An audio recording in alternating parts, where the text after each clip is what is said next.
যেহেতু দীর্ঘ 15 বছর একটা লম্বা সময় বিএনপির নেতা কর্মীরা নানানভাবে চাপে ছিল, লুকিয়ে থাকতে বাধ্য হয়েছে।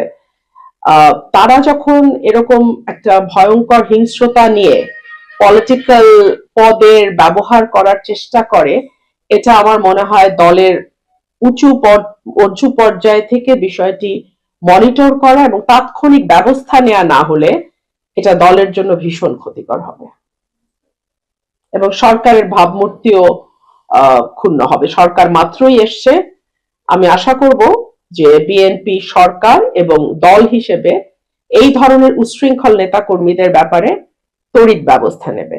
আজকে 21শে ফেব্রুয়ারি উপলক্ষে আমি যখন ফুল দিতে গেলাম, 12টা 1 মিনিটে ফুল দেওয়ার কথা, ওয়ারেন্ট অফ প্রেসিডেন্ট অনুযায়ী আমি সবচেয়ে আগে ফুল দেব নির্বাচিত সংসদ সদস্য হিসেবে। কিন্তু আনফরচুনেটলি দেখা গেল বিএনপির কিছু লোক তারা সেখানে রীতিমতো হামলা চালায়, আমার নেতা কর্মীদের উপরে হামলা চালায়, আমাকে এক পাশে মানে ধাক্কা দিয়ে ফেলে দেওয়ার মতন অবস্থা তৈরি হয়।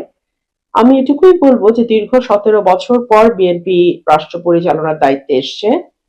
বিএনপি যদি তার নেতা কর্মীদেরকে লোকাল লেভেলে কন্ট্রোল না করে এখনই, এর পরিণতি ভয়াবহ রকম হবে। এবং অ্যালার্ট স্টাফ করেছেন, ওনার ছেলে সেনাবাহিনীতে আছে, সেই পরিচয় ব্যবহার করে নানানভাবে চেষ্টা করেছেন, কাজ হয় নাই।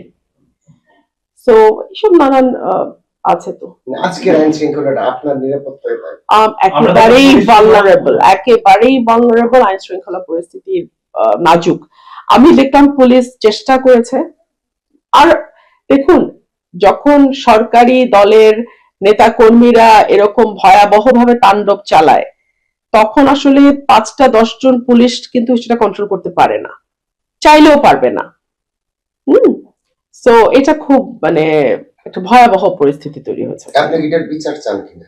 আমি মামলা করে চেয়েছি, সার্টেনলি বিচার চাই। আরে বিচার চাই মানে বিচার করব, বিচার চাবো মানে। মামলা করেছেন ইতিমধ্যে? হ্যাঁ, মামলা গেছে, মামলা করতে গেছে। কয়জনকে আসামি দিয়েছেন? আমি জানি না, এফআইআর দেখে আমি আমার সাথে আলাপ করে নিশ্চয়ই করবে। হামলাটা কার নেতৃত্বে হয়েছিল, উল্লেখযোগ্য কয়েকজন নাম যদি বলতেন? বিএনপির স্থানীয় লোকাল লিডাররা। আপনারা ভিডিও ফুটেজ দেখেন, আমি নাম তো আপনারাও জানেন। ম্যাডাম, তাদের পক্ষ থেকে একটু আগে বক্তব্য দিলেন একজন বিএনপি নেতা, তার অভিযোগ হচ্ছে আপনি আওয়ামী লীগের নেতাকর্মী নিয়ে বলতে দিয়েছেন। এই ব্যাপারে কি বলবেন? প্রথমত এটা সত্য না, দ্বিতীয়ত যদি যাই তো তো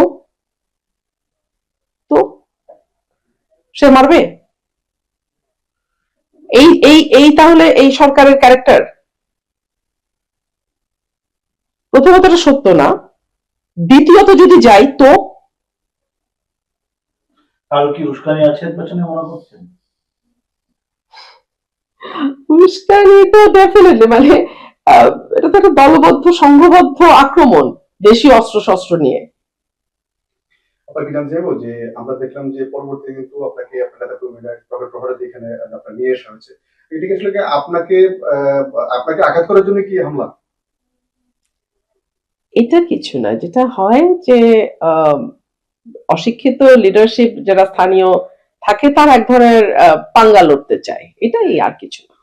আবার একই কায়দায় আমরা দেখেছি ইকবাল আজাদকে শেষ করেছি, ইকবাল আজাদকে একই কায়দায় একই স্থানে হামলা করে হত্যা করেছিল এই অনুদান মুড়ি, আমরা ছিলাম তৎকালীন সময়ে। আজকেও আপনার গাড়ি ভোর এক ধরনের ধাওয়া বা হামলার চেষ্টা হয়েছে, আমরা যেটা চোখের সামনে দেখেছি। সেটা কি আপনাকে কোনো টার্গেট করে এরকম ঘটনা হয়েছে, আপনি কি মনে করেন সেটা? এটা পুলিশ তদন্ত করুক, যদি প্রাণনাশের কোনো চেষ্টা হয়ে থাকে আমি আশা করব সেটা সঠিকভাবে তদন্ত করে সেটার বিচার হবে। আর যদি সরকার এখানে কোনো রকম হস্তক্ষেপ করার চেষ্টা করে, সরকারকে এটা পরিণতি ভোগ করতে হবে। আমার একজন কর্মীকে কিভাবে মেরেছে আপনারা একটু পরেই দেখাবেন। পীযূষ দা, আমাদের সাংবাদিক ভাই, ওনাকে রক্তাক্ত করে ফেলেছে। সো বিএনপি কে এখনই যদি নিজেদের কন্ট্রোল না করে বিএনপি, এর পরিণতি ভয়াবহ হবে, আমি এটুকুই বলবো। এটা কি এই হামলাটা কি পরিকল্পিত কিনা আপনার কাছে কি মনে হচ্ছে? এটা একেবারেই পূর্ব পরিকল্পিত হামলা এবং উপজেলার নেতারা, এবং সেখানে কিন্তু উপজেলার প্রেসিডেন্ট সেক্রেটারি ছিল না, আমরা কিন্তু উপজেলা প্রেসিডেন্ট সেক্রেটারিকে দেখি নাই। এখানে গুন্ডা প্রকৃতির একটা লোক, উনি এই হিসাবে এভাবে এলাকায় এভাবেই পরিচিত, সেই লোকের নেতৃত্বে কিছু উচ্ছৃঙ্খল ছেলে পেলে তারা গিয়ে হামলাটা চালায়।